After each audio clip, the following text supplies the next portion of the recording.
सियाड़ा नी देख ले हॉलीवुड तक चलदा। नमस्कार और स्वागत है आपका। आज हम एक ऐसे नाम पर बात करने वाले हैं जिसे सुनते ही बहुत सी भावनाएं, बहुत सी तस्वीरें दिमाग में आती हैं। दीप सिद्धू, एक पंजाबी एक्टर, वकील, फिर एक बहुत मुखर एक्टिविस्ट। उनकी जिंदगी का सफर जितना नाटकीय था, उतना ही उनका अंत दुखद और कहना चाहिए विवादों से भरा रहा। बिल्कुल। और कुछ सूत्र तो यहाँ तक कहते हैं, जैसा आपने बताया, कि उनकी मौत सिर्फ एक हादसा नहीं थी, सुनियोजित हत्या जैसा शब्द इस्तेमाल हुआ है। हाँ, पर ये सिर्फ एक दावा है। मतलब एक सूत्र ऐसे कहता है, हम बस जानकारी दे रहे हैं, कोई पुष्टि नहीं कर रहे हैं इसकी। जाहिर है। तो आज हम क्या करने वाले हैं? हम दीप सिद्धू की जिंदगी को देखेंगे, अलग अलग मोड़ जो आए, उनके विचार कैसे बदले और समाज पर उनका क्या असर रहा, है ना? इसकी गहराई में उतरेंगे। ठीक है। इसके लिए हमारे पास कई तरह के सूत्र हैं, कुछ न्यूज रिपोर्ट्स हैं, कुछ जीवनी वाले लेख हैं, कुछ विश्लेषण भी हैं। तो मकसद साफ है, समझना कि दीप सिद्धू आखिर थे कौन, कैसे वो कानून की दुनिया से निकलकर एक्टिंग और फिर एक्टिविज्म में आए, किसान आंदोलन में उनकी क्या भूमिका थी, क्यों इतने विवादों में रहे और अपने पीछे वो क्या छोड़ गए हैं। हाँ, और ये समझना आसान नहीं है। दीप सिद्धू को किसी एक कैटेगरी में रखना मुश्किल लगता है। सही कहा। जो सूत्र हमारे पास हैं वो दिखाते हैं कि वो कई तरह के इंसान थे। कुछ लोगों के लिए, खासकर पंजाब के युवाओं में, वो एक हीरो थे, एक आवाज थे। लेकिन कई किसान नेताओं या विश्लेषकों के लिए वो एक विवादास्पद फिगर थे। कुछ ने तो उन्हें आंदोलन को भटकाने वाला तक कहा। हाँ, ये भी है। तो हमारे पास क्या है? एक एक्टर, एक वकील, एक एक्टिविस्ट और कुछ के मुताबिक भीड़ को उकसाने वाले। और फिर वो लाल किला घटना, उनकी मौत। बातें बहुत उलझी हुई हैं। एक सीधी कहानी बनाना सच में मुश्किल काम है। बिल्कुल। चलिए तो फिर शुरू से शुरू करते हैं, उनकी पृष्ठभूमि से। ठीक है। उनका असली नाम संदीप सिंह सिद्धू था। जन्म हुआ 2 अप्रैल 1984 को पंजाब के मुक्तसर साहिब जिले में। गांव का नाम उदयकरण। ओके। सूत्र बताते हैं कि बचपन आसान नहीं था। सिर्फ 4 साल के थे जब उनकी मां गुजर गईं। इसका असर तो पड़ा ही होगा। यकीनन। पिता सरजीत सिंह सिद्धू वकील थे, तो शायद कानून की तरफ झुकाव वहीं से आया। पंजाबी यूनिवर्सिटी पटियाला से लॉ की डिग्री ली। लेकिन यहां से कहानी थोड़ी बदलती है। लॉ करने के बाद भी रास्ता कहीं और गया। हाँ, ये इंटरेस्टिंग है। लॉ के बाद उन्होंने कॉर्पोरेट में भी काम किया, सहारा इंडिया परिवार के लीगल एडवाइजर रहे, ऐसा सूत्र बताते हैं। अच्छा। पर फिर अचानक ग्लैमर की दुनिया में आ गए, मॉडलिंग शुरू की और कामयाब भी हुए। हाँ, वो किंगफिशर मॉडल हंट जीता था उन्होंने। बिल्कुल। फिर ग्रेसिम मिस्टर इंडिया में मिस्टर पर्सनैलिटी, मिस्टर टैलेंटेड जैसे टाइटल भी मिले और यहीं से पंजाबी फिल्मों का रास्ता खुला। तो एक तरफ लॉ, दूसरी तरफ ग्लैमर, ये अपने आप में एक विरोधाभास है। हाँ बिल्कुल। सूत्र ये नहीं बताते कि ये बदलाव क्यों आया, पर ये दिखाता है कि उनकी पर्सनैलिटी में अप्रत्याशित पहलू थे। और फिल्मों में भी उन्होंने सिर्फ एंट्री नहीं ली, अपनी जगह बनाई। पहली फिल्म रमता जोगी 2015 में, और उसे प्रोड्यूस किया था धर्मेंद्र जी ने। ये अपने आप में बड़ी बात बहुत थी। बड़ी बात। इस फिल्म के लिए बेस्ट डेब्यू एक्टर का अवार्ड भी मिला उन्हें पंजाबी फिल्म फेयर में। राइट। लेकिन जो फिल्म असल में उनकी पहचान बनी, वो थी 2018 की जोरा 10 नंबरिया। हाँ, वो काफी चली थी। गैंगस्टर का रोल था उसमें, बहुत पसंद किया गया। कुल मिलाकर शायद 8 पंजाबी फिल्मों में काम किया उन्होंने। पर्दे पर अक्सर उनकी इमेज एक मजबूत, थोड़ी रौबदार, मुखर किस्म की होती थी। क्या लगता है, इस फिल्मी इमेज का बाद की एक्टिविस्ट इमेज से कोई कनेक्शन रहा होगा? ये सवाल तो है। देखिए, सूत्र सीधे तो नहीं कहते, पर अंदाजा लगा सकते हैं। जोरा 10 नंबरिया के बाद वो एक तरह के एंटी हीरो या सिस्टम से भिड़ने वाले किरदार के तौर पर देखे जाने लगे। हाँ, कुछ ऐसा था। तो हो सकता है कि पंजाब के कुछ युवाओं ने उनकी इस पर्दे वाली छवि को उनकी असल जिंदगी की बातों, उनके तेवरों से जुड़कर देखा हो। अच्छा। जब वो किसान आंदोलन जैसे मुद्दों पर बोले, तो शायद कुछ लोगों को लगा कि ये वही पर्दे वाला नायक है जो अब सच में बोल रहा है। ये उनके आकर्षण का एक कारण हो सकता है, पर यह सिर्फ एक अंदाजा है। चलिए, अब उनके उस पहलू पर आते हैं जिसने उन्हें देश भर में चर्चा का विषय बना दिया, उनकी राजनीतिक सोच और सक्रियता। ठीक है। सूत्रों के मुताबिक उन्हें पंजाब के इतिहास, उसकी संस्कृति, उसके मुद्दों से गहरा लगाव था। और ये सिर्फ कहने की बात नहीं थी। 2019 के लोकसभा चुनाव में ये सामने आया, जब उन्होंने गुरदासपुर से बीजेपी उम्मीदवार सनी देओल के लिए बहुत प्रचार किया। हाँ, काफी एक्टिव थे उस चुनाव में। देओल जीत गए, और सिद्धू का नाम राजनीतिक गलियारों में जाना जाने लगा। लेकिन इसके बाद खासकर 2020 के लॉकडाउन के समय उनमें एक और बदलाव दिखा। जी हाँ। सूत्र बताते हैं कि इस दौरान उन्होंने पंजाब के इतिहास और सिख फिलॉसफी को काफी गहराई से पढ़ा। कौन सी किताबें? लेखक अजमेर सिंह की किताबें पढ़ी, जो सिख संप्रभुता, खालसा राज जैसे विचारों के लिए जाने जाते हैं। अच्छा। और इसी दौरान उन्होंने खुलकर जरनैल सिंह भिंडरावाले की तारीफ करनी शुरू कर दी। ये एक बड़ा मोड़ था। बिल्कुल। कई स्रोतों ने इसे उनके बढ़ते सिख गौरव और पंजाब के हकों के लिए उनकी आवाज से जोड़ा। हाँ। लेकिन ये समझना जरूरी है कि भिंडरावाले भारतीय राजनीति में, इतिहास में एक बेहद विवादास्पद शख्सियत रहे हैं। हाँ, जाहिर है। तो सिद्धू का उनकी तारीफ करना, इसने बहुत लोगों का ध्यान खींचा, कुछ चिंताएं भी पैदा हुई। और इसी सोच के साथ सितंबर 2021 में उन्होंने एक संगठन बनाया, वारिस पंजाब दे। हाँ, पंजाब के वारिस। इसका मकसद क्या बताया गया था? देखिए, घोषित मकसद तो यही था, जैसा सूत्र बताते हैं, कि पंजाब के अधिकारों की रक्षा करना, पानी का मुद्दा, किसानी का मुद्दा, युवाओं को पंजाब की संस्कृति, इतिहास से जोड़ना।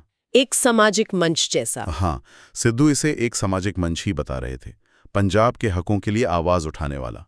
लेकिन यहीं से वो विवाद भी शुरू हुआ जिसका जिक्र आपने किया था।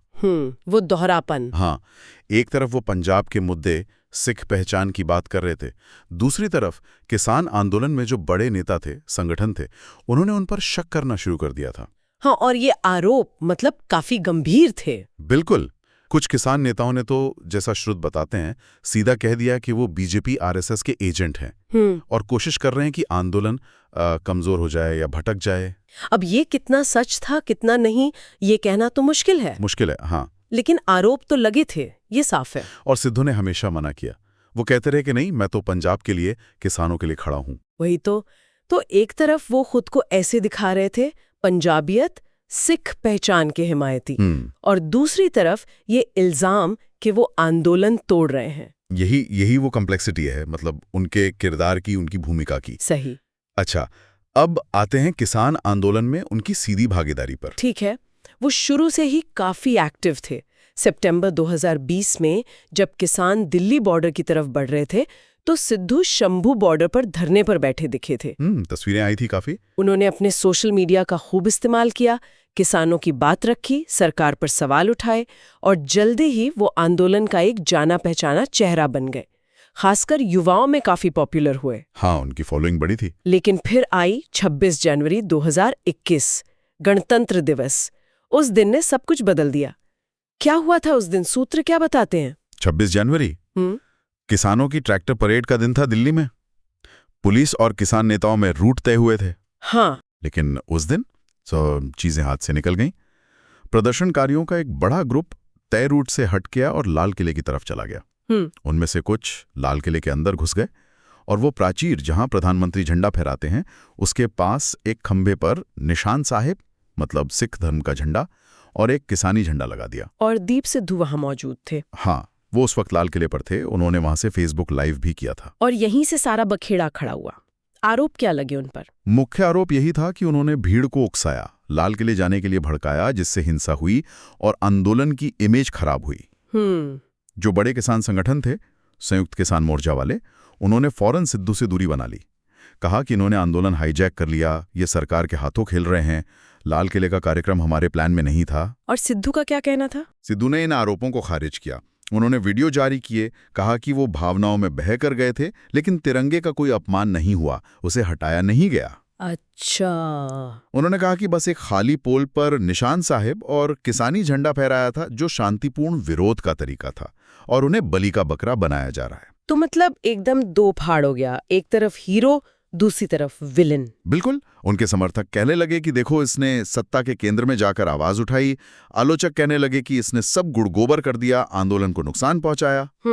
इसके बाद फिर गिरफ्तारी हुई। हाँ, दिल्ली पुलिस ने केस दर्ज किए, दंगा भड़काने, साजिश रचने, सरकारी संपत्ति को नुकसान पहुंचाने के।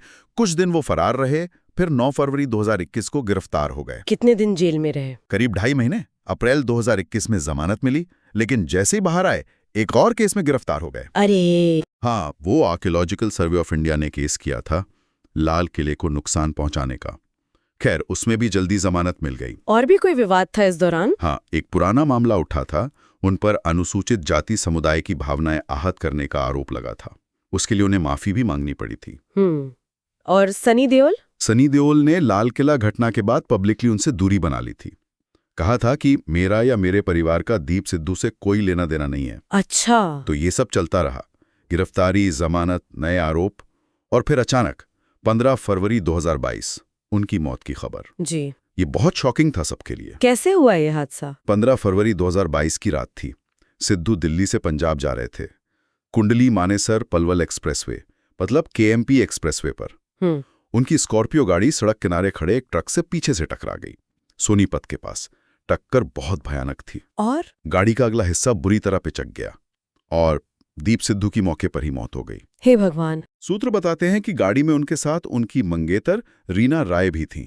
वो अमेरिकन एक्ट्रेस हैं। उन्हें चोटें आईं पर वो बच गईं। इस खबर से तो पंजाब में बहुत शोक हुआ होगा। हाँ, बहुत।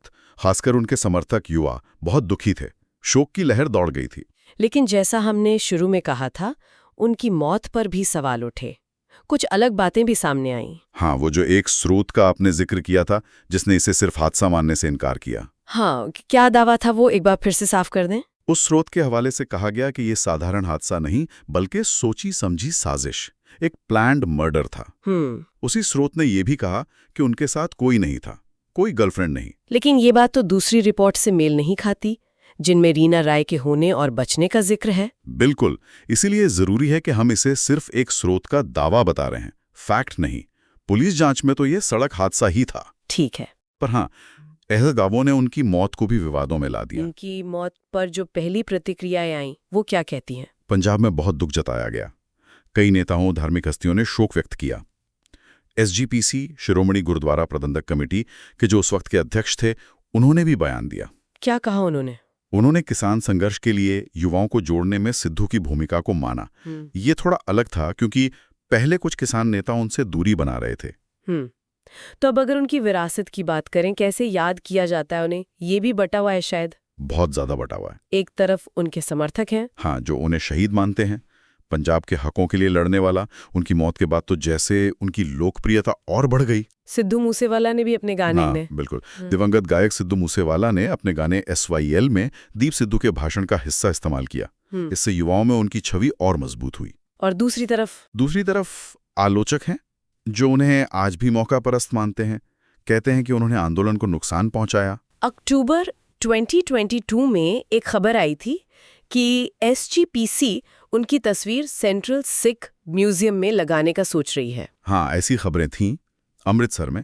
अब उस पर फाइनल क्या हुआ ये साफ नहीं है, लेकिन सिर्फ इस विचार से ही पता चलता है कि उनकी विरासत पर कितनी बहस है। अगर हम थोड़ा हटकर देखें तो दीप सिद्धू की कहानी उन उलझनों और विरोधाभासों को दिखाती है जो अक्सर ऐसे आंदोलनों से जुड़े लोगों की जिंदगी में होते हैं। सही बात है। उनकी कहानी ये भी दिखाती है कि किसी इंसान की छवि कैसे बनती है, तो उसके काम से, बातों से, मीडिया से, और यहाँ तक कि मौत के बाद जो कहानियां बनती हैं उनसे भी। उनकी मौत ने उनके समर्थकों के लिए तो उन्हें शहीद का दर्जा दे दिया, लेकिन आलोचकों के लिए सवाल शायद वही है। तो इस पूरी बातचीत के बाद क्या समझ आता है दीप सिद्धू के बारे में? उनका सफर तो कमाल का था। लॉ, फिर ग्लैमर, फिल्में, और फिर एकदम जमीनी एक्टिविज्म और विवादों के बीच बहुत नाटकीय है। पंजाबी सिनेमा में नाम कमाया, फिर किसान आंदोलन में कूदे, बहुत गहराई से लेकिन बहुत विवादास्पद तरीके से।